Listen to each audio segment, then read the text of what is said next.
Once you come in here and you have to detox, you're traumatized. You're just constantly shaking because your body's hurting. For the mommies and daddies out there still running amok, still using tough. Some people get a fever, some people are throwing up. But being on Suboxone makes it 100 times easier. Hey, Jails do sometimes provide some basic care for people in withdrawal, but that can often be Gatorade and an ibuprofen. And they're not really fundamentally providing the treatment that somebody with an opioid use disorder needs. In Bellingham, Washington, a recent class action lawsuit by the ACLU may impact how inmates across the country are treated for addiction. Whatcom County has changed dramatically over the last 15 years. It's still a great community to live in. It's a great community to raise your family. But like the rest of the country, we're experiencing a heroin epidemic that has entrenched itself here in our community and is affecting crime. It's destroying lives and it's destroying families. It's something we're very focused on eradicating here in our community. I've been working for the Sheriff's Office in the Corrections Bureau in the jail since 1981, so that's going on 39 years. Approximately 70 to 80% of our offender population has some issues with some type of substance. When we're dealing with folks when they're coming into custody, withdrawal is like a really bad case of the flu or a bad case of food poisoning. It's like the flu, but 100 times worse. I've been an addict for 24 years. I was 13 when I first picked up. Hello, ladies. I've had my issues in the past when I was using and did some stupid things. Other than that, my charges are for driving. I started Suboxone about 8 years ago.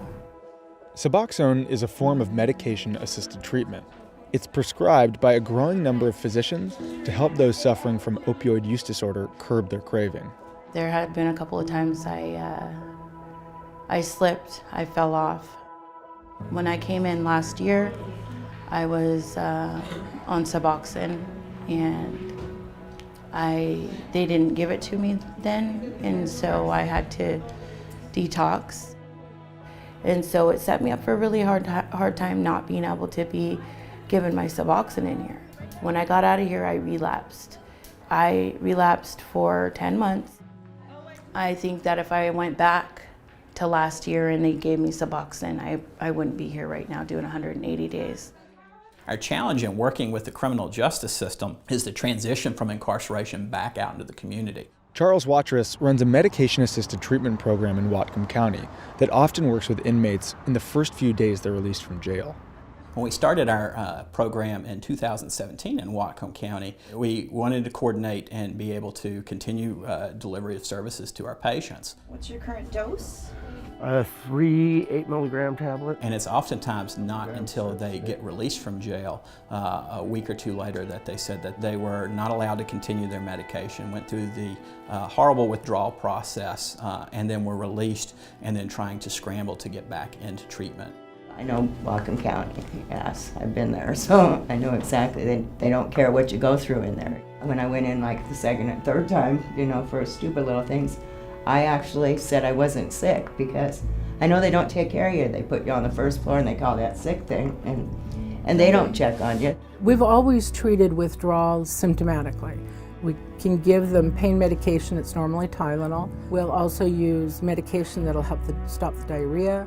We tried to offer Whatcom County Jail our support in getting their program off the ground, but it was sort of falling on deaf ears. It wasn't until Mark Cook from the ACLU reached out to me and said, we're looking at cases where patients are being denied access to medication-assisted treatment. And it really started the ball rolling from there. We started looking at this problem of denying people in jails access to medications probably 2 or 3 years ago. And it was in that initial investigation that we started looking at Whatcom County specifically. The county jail had been taking some steps forward. In 2016, Wendy and her medical staff began offering medication-assisted treatment to pregnant inmates. If a pregnant woman starts going through withdrawal, she can lose the baby and she may lose her own life. When I first started using heroin was 12 years ago. We thought since we could control all other drugs, we could control that one. We ended up being wrong. One time I was actually pregnant with twins, and I came in and I lost, I don't know if it was from the gel that I actually lost the twins, but I did lose them at 6 months because one heart stopped, and then it stopped the other heart. So it was from not taking Suboxone though.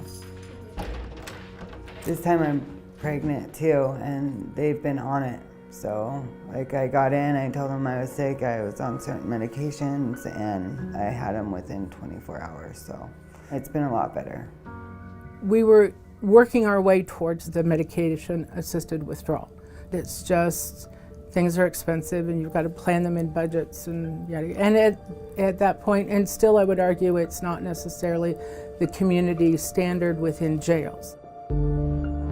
The lawsuit, Court Lever v. Whatcom County, was filed in June of 2018. The basic nature of the ADA, the Americans with Disabilities Act, is to sort of prevent people from being discriminated against because of their disability. And having a substance use disorder is akin to having, diabetes or heart disease. And what you've seen is that a lot of these facilities don't treat it as the medical issue that it really is. Have you had any overdoses? Oh yeah, I've overdosed twice. Opioid use disorder is probably one of the hardest substance use disorders to treat without medication, but the easiest to treat with medication. Without medication, and this isn't including those incarcerated, there's only about a 10% success rate. I wish I could just stay clean and not have to use Suboxone, if that makes any sense. But some people can't. One thing I would like, for the judges to understand when people come in and take care of their warrants, and this is why they ran for a couple of years, because back in 2018 or 17, they were forced to detox in jail. That's my issue. The basic crux of this case is that people on MAT should be able to stay on that prescription medication too. In April of 2019, Whatcom County settled the class action lawsuit with the ACLU and agreed to begin offering medication-assisted treatment to inmates suffering from opioid use disorder within 90 days. Money that might have been spent in a lawsuit is now being spent on this program.